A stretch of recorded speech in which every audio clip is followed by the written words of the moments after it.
Dozens of migrants arrived by bus in Chicago Wednesday after being sent there by Texas Governor Greg Abbott. The mayor's office says Chicago has welcomed the migrants, and the city will make sure they receive shelter and food. It's the latest in a border policy move by Governor Abbott across the country. He says Chicago will now become a drop-off location, just like New York City and Washington, D.C. For more on this, CBS News immigration reporter Camilo Montoya-Galvez joins us now. So what can you tell us about these migrants who are being bused from Texas and from Arizona all across the country, and why is it happening?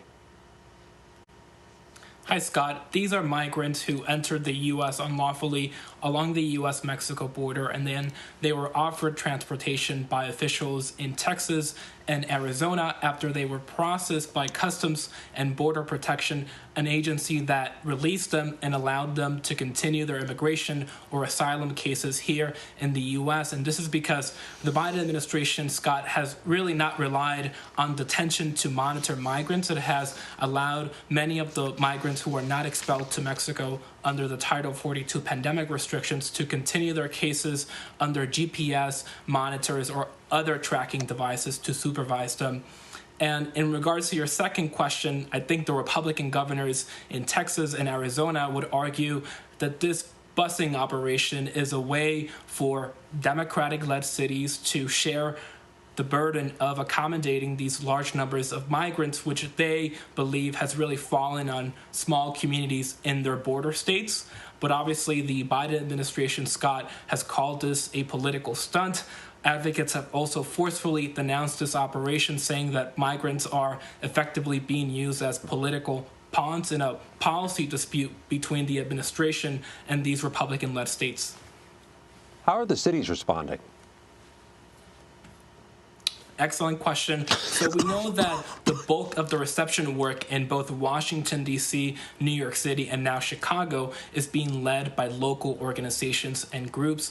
We know that FEMA, a federal agency, is reimbursing some of these groups, especially in Washington, D.C., but we also know, Scott, that in both New York and D.C., the mayors there have asked the Biden administration for more assistance to receive and accommodate and shelter these migrants. And even in D.C., the mayor has asked the National Guard for assistance twice. But those two requests were denied by the Department of Defense, and that has really placed the administration in a pretty awkward position. And really, there's really no sign that this is going to stop anytime soon. And I think this political battle over border policy between these Republican-led states and the administration will only continue to intensify. You also have new reporting on Afghan refugees. Tell us about that. Yes, so the Biden administration has announced that it will have a new policy for the resettlement of Afghan evacuees in October during the start of fiscal year 2023. That is when they will launch Operation Enduring Welcome, which was the new successor to Operation Allies Welcome, which was the operation under which about 86,000 Afghans were resettled here in the U.S. after the Taliban takeover of the country. The main policy change here, Scott, is that the U.S. will no longer rely on a humanitarian parole authority that allows officials to bypass the years-long visa and refugee process to quickly admit and process immigrants. Instead, the administration will now focus on using refugee status and visa petitions to process and admit three specific groups of Afghans: those with immediate relatives here in the U.S., special immigrant visa holders who assisted the U.S. war effort, and the most vulnerable refugee applicants. And the main objective behind this change, according to the administration, Scott, is that they want future Afghan arrivals to come here with a durable, permanent legal status. And that is because parole allows beneficiaries to live and work here legally, but it does not place them on a pathway to U.S. citizenship. So many of those evacuees who have been resettled over the past year are now in legal limbo because they only have this temporary permission to stay in the country. What's the status of the tens of thousands of Afghan evacuees already here?